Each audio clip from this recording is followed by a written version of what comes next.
శ్రీ సాయిరామ్ 1970 సంవత్సరం మే నెల సనాతన సరదలో శ్రీవారి దివ్య బోధ వ్యాసము ప్రస్తుత విద్యా విధానం నుండి కొంత భాగం తెలుసుకుందాం.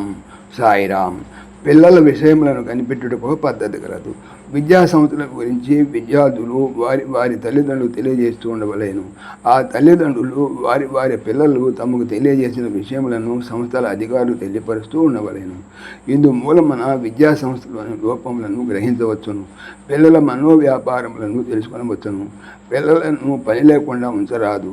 నిద్ర రాని వానికి క్షుద్రములు వచ్చును, వాటిని ఆలోచించెదరు.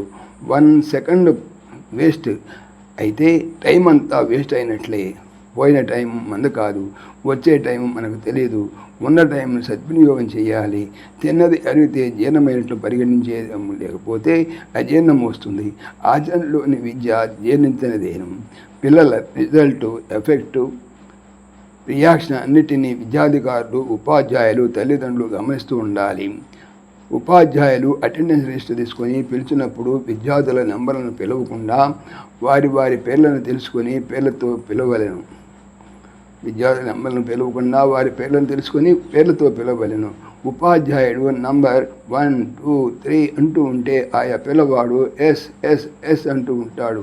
చివరికి అది యాస్గా మారి అందరూ ఎస్ఎస్ అవుతున్నారు. నంబర్తో పిలిచేందుకు పిల్లల ఖైదీలు కారు, వారు అమాయకులు. పెద్దలే వారిని రెచ్చలకీడ్చి రెచ్చగొట్టుతున్నారు. అట్లా కాదే అని మార్గదర్శకులే అవుతురు. సేవలు అనే నేతృత్వం కలదు. Learn to obey, you will learn to command. అనుసరించుట నేర్చుకున్న ఆదేశించుట అలవడును. అటువంటి వారు సేవకులుగా, నాయకులుగా నిపుణతతో పనిచేయగలరు. వారి శక్తులు నిగూఢమై ఉన్నవి. వారిని సన్మార్గవర్తులుగా చేసిన వారు దేశ సౌభాగ్యములకు ఎంతో తోడ్పడగలరు. దేశ కళ్యాణము, మానవ కళ్యాణము వారి చేతుల్లోనే ఉన్నది. ధర్మ మార్గంలో అనేక ఇబ్బందులు రావచ్చును. ఆ ఇబ్బందులను లెక్క చేయకూడదు. కాయలున్న చెట్టుకి రాళ్ల దెబ్బలు తగులుతూ ఉంటాయి. ఒక ఉదాహరణ, ఒక షెడ్యూల్ కాస్ట్ ఇంజనీర్ ఉన్నారు. ఆయన కుమారుడు చదువుతున్నాడు.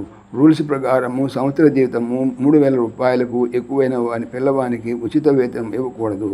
ఆ పాయింట్ మీద ఆ పిల్లవానికి స్కాలర్షిప్ ఇవ్వనందున ఎమ్మెల్యేల నుండి ఆయన రికమెండేషన్ తెస్తాడు. మరి రూల్స్ ఎందుకు? ఎన్ని కష్టములైనా రాని రూల్స్ ప్రకారం నడిస్తే తరువాత ఇబ్బందులు ఉండవు. ప్రజానుకూలముగా చేయాలంటే అన్యాయం చేయటమే అవుతుంది. జీతము చాలపోతే నేను జీతమైన ఇది చదివిస్తాను కానీ రూల్స్కు వ్యతిరేకంగా వెళ్ళేది లేదు. రూల్స్ పెట్టేటప్పుడే ప్రజాక్షేమం జాగ్రత్తగా చూసుకోవాలి. సశేషం. సమస్తలోకాః సుఖినో భవంతు. సమస్తలోకాః సుఖినో భవంతు. సమస్తలోకాః సుఖినో భవంతు. ఓం శాంతి శాంతి శాంతి. జై బోలో భగవాన్ శ్రీ సత్య సాయి బాబాజీకి జై. సర్వం సాయీశ్వరార్పణమస్తు.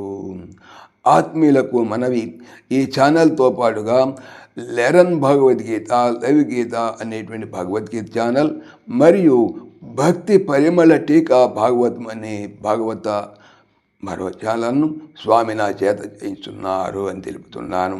వీటికి సంబంధించిన లింక్స్ డిస్క్రిప్షన్లో చూడవచ్చు. సాయిరామ్.